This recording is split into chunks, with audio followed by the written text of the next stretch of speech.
In 1492, Christopher Columbus sailed west across the Atlantic. His ships disappeared beyond the horizon, and Europe would later describe that voyage as the beginning of a new age. But across the ocean, Africa was already moving. Across the Sahara, caravans carried gold, salt, cloth, and news between distant worlds. Along the Niger River, merchants passed through cities shaped by trade and learning. On the eastern coast, ships followed the monsoon winds across the Indian Ocean, linking African ports to Arabia, Persia, India, and beyond. That is easy to forget when 1492 is told only from Europe's point of view. Africa was already part of a wider world. The question is, what did that world look like before the Atlantic changed everything?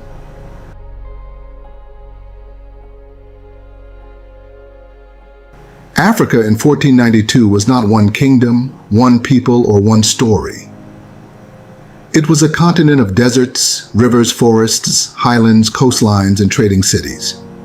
Different societies faced different opportunities, rivalries, and dangers. In West Africa, rulers protected routes crossing the Sahara. Along the Niger River, cities grew around markets, scholarship, and political authority. In the east, Swahili ports looked toward the Indian Ocean. In Central Africa, Congo governed through a royal court, provincial leaders, and networks of loyalty. These places were connected, but each had its own rhythm. A merchant crossing the Sahara depended on wells, camels, and knowledge passed down through generations. A scholar in Timbuktu worked among books, teachers, and legal texts. A sailor on the Swahili coast watched the changing winds. A messenger traveling toward Mbanza, Congo, carried news that could influence decisions at court. That is what makes this period so important. Africa was never facing only one direction. Its people were already looking outward, making choices and responding to a world much larger than any single map could show. The Sahara was dangerous, but it was not empty. For centuries, caravans crossed its vast distances through heat, wind, and long stretches without water. Routes could vanish beneath shifting sand. A missed well, a sick camel, a damaged load, or a sudden storm could turn a trading journey into a struggle for survival. Still, the caravans returned. Beyond the dunes were river towns, crowded markets, and powerful states. Gold moved north. Salt moved south.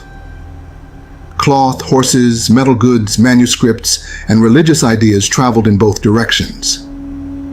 For rulers in places such as Mali and Songhai, trade was tied directly to authority. They protected the roads, taxed merchants, and maintained agreements across distances that could take weeks to cross. Gold helped build royal power. Salt helped preserve food and sustain communities. Yet the desert trade also carried things that could not be weighed in a market. A traveler might arrive with goods for sale and a book wrapped carefully in cloth. Legal traditions, architectural ideas, religious teachings, and forms of scholarship moved along the same roads as gold and salt. A book could travel beside trade goods across the desert, carrying ideas as carefully as merchants carried wealth. By 1492, the Sahara had connected West Africa to North Africa, the Mediterranean, and the wider Islamic world for generations. When Portuguese ships later reached the West African coast, they were approaching societies that already understood long-distance trade, political negotiation, and the value of controlling access to wealth. Before sunrise, Timbuktu began to stir. Merchants prepared goods for the market. Students carried wooden writing boards. Teachers gathered in courtyards. Behind earthen walls, scribes bent over paper, copying words with patience and care. Timbuktu was known for trade, but learning gave the city much of its lasting influence. The city stood near routes linking the Niger River to the Sahara. Gold, salt, cloth, and other goods passed through its markets. Manuscripts traveled alongside them. Some books came from distant places. Others were written by scholars from West Africa itself. Inside private libraries and teaching circles, people studied law, theology, astronomy, medicine, poetry, and history. Families guarded manuscript collections. Judges consulted written texts. Teachers drew students from other cities and regions. The manuscripts reflected local questions, local scholars, and the experiences of communities along the Niger River. About a century later, Ahmad Baba of Timbuktu would become one of the region's most respected scholars. His life was marked by political violence and displacement, yet his writings endured. They remain part of the evidence that Timbuktu was a living center of intellectual life. That survival matters. A manuscript could outlast political violence and still carry a scholar's voice forward. In Timbuktu, a book could become a family inheritance.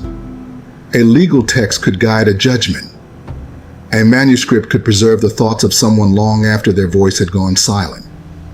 By 1492, Songhai stood among the major powers of West Africa. Holding Timbuktu meant influence over commerce, scholarship, faith, and memory. Turn east from the Sahara, and the landscape changes. Camel routes give way to coastlines. Dry wind becomes sea wind. Caravans become ships. Along Africa's eastern shore, cities rose beside the Indian Ocean: Kilwa, Mombasa, Malindi, and Zanzibar. Their ports followed the rhythm of the monsoon. For generations, sailors learned when seasonal winds would carry ships outward and when they would bring them back. When conditions were right, vessels sailed toward Arabia, Persia, India, and farther across the ocean. They returned with porcelain, silk, glassware, beads, metal goods, and news from distant ports. African merchants traded ivory, gold, timber, cloth, and other goods. They formed partnerships, negotiated prices, and worked within a commercial world that reached far beyond the coast. Merchants, sailors, craftsmen, religious leaders, and powerful families all shaped life in these cities. Swahili grew from African linguistic foundations while carrying the marks of centuries of exchange. Coastal architecture adapted local building traditions to coral stone, narrow streets, and life beside the sea. In Kilwa, wealth from the interior could reach distant markets. In Mombasa and Malindi, ships arrived and departed with the seasons. The ocean became a route through which goods, people, languages, and ideas moved. And perhaps that is the clearest way to see the Swahili coast, not as the edge of Africa, but as one of the places where Africa opened outward. When Vasco da Gama reached the region in 1498, Portuguese sailors encountered experienced merchants, established cities, and communities familiar with foreign visitors. They had entered a world connected across the Indian Ocean long before their arrival. In 1483, Portuguese ships reached the coast of Congo. Congo's leaders received the newcomers through a court and political system that had been built over generations. The kingdom had a ruler, a royal court, provincial leaders, officials, and long-established systems of authority. Its capital, Mbanza, Congo, stood high above the surrounding landscape. Roads carried messengers toward the court. Some brought tribute.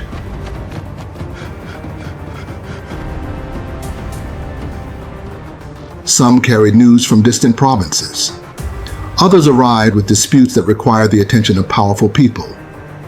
The king governed through relationships with nobles, advisors, officials, and local leaders whose loyalty helped hold the kingdom together.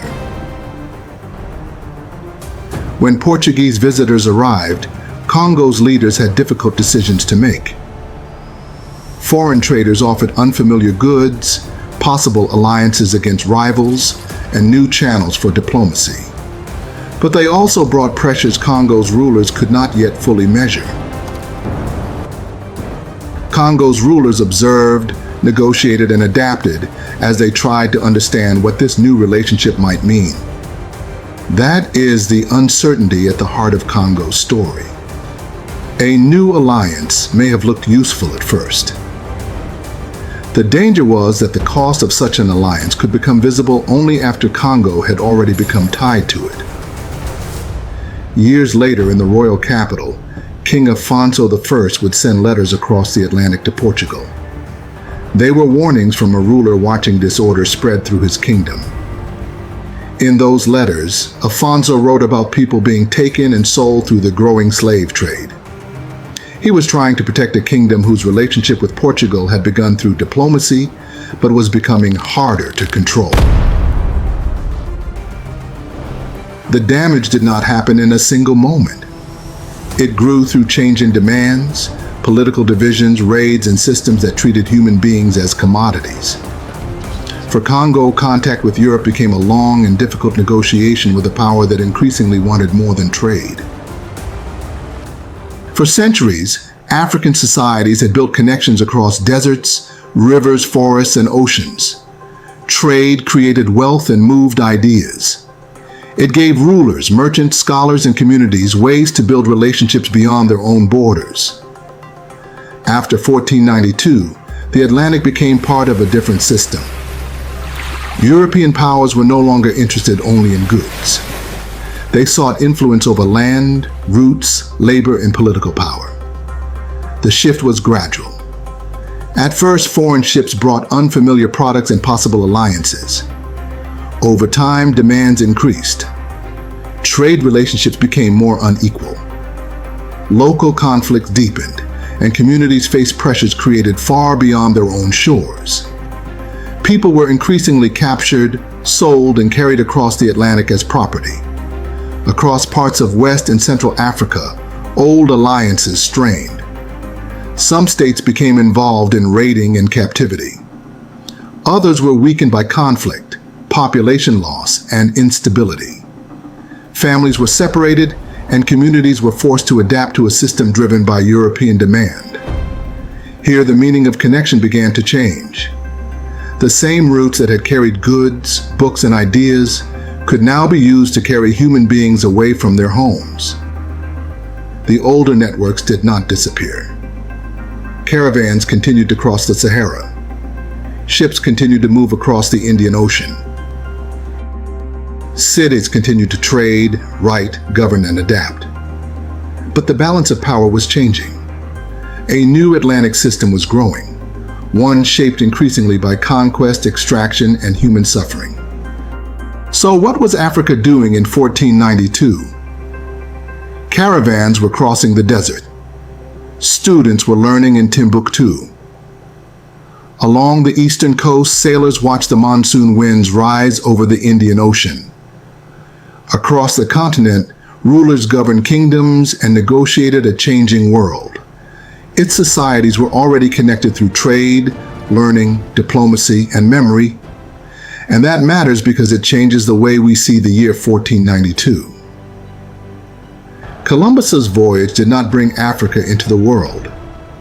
It marked the beginning of an era in which European powers would increasingly seek to control regions that had long governed, traded, and connected on their own terms.